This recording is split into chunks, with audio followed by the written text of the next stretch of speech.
जिस माँ बाप ने आपको 25 से 30 साल अपने पूरे उम्र को सींच दिया आपको बनाने में, ठीक है, आपके हर सपने को पूरा करने में, यहाँ पे आप एट प्रेजेंट उनके लिए क्या कर सकते हैं? आप ज़रा इस बात को सोचिए। रील में, वीडियोस में, दोस्ती में, यारी में, ये गर्लफ्रेंड बॉयफ्रेंड वाला फ़ोन कॉल्स में, इन सभी चीज़ों से बाहर निकल करके आगे बढ़ो। और मैं करता क्या था जा करके लाइब्रेरी, तो घंटे घंटे मैं वहाँ रील देख रहा था। एक रील देखते देखते मेरे कितने रील निकल जाते थे मुझे ये नहीं पता। वाईफाई में मूवी डाउनलोड करके मैं वहाँ पे देखता था। आईपीएल है तो आईपीएल देखूंगा, टेस्ट है तो टेस्ट मैच देखूंगा, लेकिन मैंने एक बार भी यहाँ पर अपने माँ बाप के बारे में नहीं सोचा। एक बार भी मैंने ये नहीं सोचा कि कितनी कड़ी तपस्या यहाँ पर वो कर रहे हैं। इतना लव लव और रिलेशनशिप मत खेलो मेरे भाई, क्योंकि उस चक्कर में तुम कई जिंदगी को तबाह कर रहे हो, अपना भी, जिसके साथ में हो उसका भी, और अपने माँ बाप का भी, और कुछ नहीं है। देखो, एक छोटी सी बात मैं हमेशा कहता हूँ यार, कि जितना मेहनत अभी तुम लोगों की उम्र में हो सकता है ना, तुम उतना मेहनत करो। ठीक है, बाद में यहाँ पर एक उम्र तुम्हारी आएगी जहाँ मेहनत करने की जिज्ञासा होगी, लेकिन तुम्हारी उम्र तुम्हारा साथ नहीं देगी। अभी तुम लोग बहुत प्यारे प्यारे बच्चे हो, अभी यहाँ पे तैयारी में उतरे हुए, अभी नई नई दुनिया देखी है तुमने। ठीक है, तो मैं चाहता नहीं हूँ यहाँ पर कि उस भीड़ का हिस्सा बन करके रह जाओ जो 3 साल 4 साल से अपने सपने को दबा करके अपने आप को एक कमरे में घोंट रही है। मैं चाहता हूँ मेरे भाई यहाँ पर कि आप उस भीड़ का हिस्सा बनो जो आता है 1 डेढ़ साल के अंदर में, डेडिकेशन लगाता है, और मेरे भाई यहाँ पर तैयारी करके सिलेक्शन लेकर के जीवन में आगे बढ़ जाता है। क्योंकि यार है क्या तुम्हारे पास में, ये बताओ, क्या है तुम्हारे पास में अभी? अगर मैं अभी ये कह दूं कि 4,000 रुपए की एक जीन्स मेरे भाई खरीदनी है, कितनी खरीद पाओगे? कोई ज़्यादा हद हो गया तो एक खरीद पाएगा, दो खरीद पाएगा। क्या तुम 7 दिनों के 7 अलग अलग जीन्स 4,000 रुपए के खरीद सकते हो? नहीं खरीद सकते हो। चलो छोड़ो, जीन्स को गोली मारो, बहुत छोटी चीज़ मैंने कह दी, जीन्स जैसी कोई, मतलब बहुत छोटी बात मैंने कह दी। मैं तुमसे एक बड़ी चीज़ मांगता हूँ, ठीक है? क्या तुम मेरे भाई अपने माँ बाप को यहाँ पर अभी जिस स्थिति में तुम हो, तुमको यहाँ पर 7 धाम भी घुमा सकते हो, चलो 4 धाम घुमा सकते हो, बताओ? जो 4 धाम होते हैं ना मेरे भाई, गंगोत्री होता है, यमुनोत्री होता है, केदारनाथ होता है, बद्रीनाथ होता है, घुमा सकते हो आप उनको? बताओ, है आपके पास में इतने पैसे, आपके पास में इतना वक्त है? खुद ही सोचिए। जिस माँ बाप ने आपको 25 से 30 साल अपने पूरे उम्र को सींच दिया आपको बनाने में, ठीक है, आपके हर सपने को पूरा करने में, यहाँ पे आप एट प्रेजेंट उनके लिए क्या कर सकते हैं? आप ज़रा इस बात को सोचिए। मैं जब तैयारी करता था ना भाई मेरे, जब मैं लाइब्रेरी में बैठा होता था, तो मैं आए दिन यही सोच रहा होता था कि पेरेंट्स मेरे किस हाल में होंगे, मम्मी पापा मेरे कैसे होंगे। तो मुझे बड़ी याद आएगी, तो मैं फ़ोन कर लूँगा। तो मैं मम्मी को फ़ोन करूँगा, हाँ मम्मी ठीक हो? हाँ बेटा हम ठीक है, खाना वाना खा लिया, तुम लोग ठीक हो? हाँ हम ठीक है। तो फ़ोन वोन रख देगी। तो मुझे उसके ठीक में ना हमेशा ठीक ही लगता था, कोई दिक्कत की बात नहीं है, बढ़िया है यार, मम्मी ने कहा तो ठीक ही है।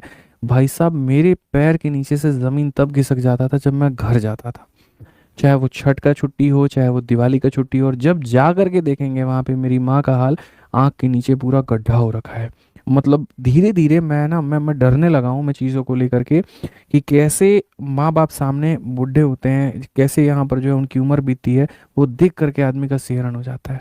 कि साला जब कुछ कर नहीं सकते थे वहाँ पे, तब वो यंग थे, तो उस समय कुछ करने की हमारे पास में हैसियत नहीं थी, हमारे पास में काबिलियत नहीं थी। और अब यहाँ मेहनत करना शुरू कर रहे हैं, तो अब उनके पास में उम्र नहीं बची है जहाँ पर वो कुछ कर पाए, घूम पाए, जिंदगी जी पाए, बेहतर कर पाए। तो इसीलिए मैं तुमसे यहाँ पर ये कहता हूँ, मैं जब घर जाता था मैं देखता था ना स्थिति यार, मम्मी का पापा का काम करते करते यहाँ पर किस तरीके से, और जब जब मैं फ़ोन करके पूछूंगा तो हमेशा बोलेंगे ठीक है। मेरे को अपने आप में वहाँ शर्म आएगी कि यार मैं लाइब्रेरी जो ली थी मैंने, उसमें एसी था, आराम से बढ़िया वाला चेयर पे बैठता था, और मैं करता क्या था जा करके लाइब्रेरी, तो घंटे घंटे मैं वहाँ रील देख रहा था। एक रील देखते देखते मेरे कितने रील निकल जाते थे मुझे ये नहीं पता। वाईफाई में मूवी डाउनलोड करके मैं वहाँ पे देखता था। आईपीएल है तो आईपीएल देखूंगा, टेस्ट है तो टेस्ट मैच देखूंगा, लेकिन मैंने एक बार भी यहाँ पर अपने माँ बाप के बारे में नहीं सोचा। एक बार भी मैंने ये नहीं सोचा कि कितनी कड़ी तपस्या यहाँ पर वो कर रहे हैं। मैं जल्दी से सिलेक्शन लूँ, जल्दी से मेहनत करूँ, और जा करके उनको रिवॉर्ड करूँ। मैंने 1 साल की तैयारी को मैंने 3 साल में खींचा। ये बड़ा अफसोस होता है भाई यहाँ पे।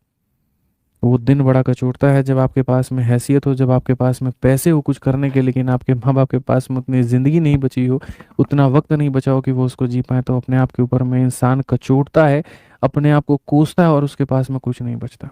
वक्त की मार बड़ी गंदी मार होती है। तो बेहतर है कि जो तुम्हारे पास में वक्त है, उस वक्त का पूरा पूरा फायदा उठाओ। जितना जल्दी कामयाब हो सकते हो उतना जल्दी हो जाओ, क्योंकि यार दो जिंदगी वहां पर भी तुम्हारा इंतजार कर रही है, जिन्हें बदले में तुमसे कुछ नहीं चाहिए। कोई पैसा नहीं चाहिए, कुछ नहीं चाहिए, बस इतना चाहिए कि मेरे नज़रों के आगे मेरे बच्चे कामयाब हो जाए। बस इतना ही चाहिए। तो जो वक्त है तुम्हारे पास में, उस वक्त का मेरे भाई सदुपयोग करो, उस वक्त का पूरी तरीके से फ़ायदा उठाओ। रील में, वीडियोस में, दोस्ती में, यारी में, ये गर्लफ्रेंड बॉयफ्रेंड वाला फ़ोन कॉल्स में, इन सभी चीज़ों से बाहर निकल करके आगे बढ़ो। यकीन मानो मेरे भाई, यहाँ पर जिस रिलेशनशिप के लिए तुम 1-1 घंटे 2-2 घंटे फ़ोन कॉल पे लगाते हो ना, मुझे उसको भी देख करके बड़ा बुरा लगता है कि लोग घंटों घंटे फ़ोन पे कैसे रह सकते हैं, कैसे रह सकते हैं यार। अगर आपका कोई प्यार है और अगर वो बहुत सच्चा प्यार है तो वो काहे जाएगा, कहीं नहीं जाएगा। आप उसको भी बोलिए कि वो भी पढ़ाई करे और आप भी मेरे भाई पढ़ाई करिए, बेहतर है ना। घर में एक से दो नौकरी हो जाए तो अकेली जिम्मेदारी आपके ऊपर में नहीं होगी।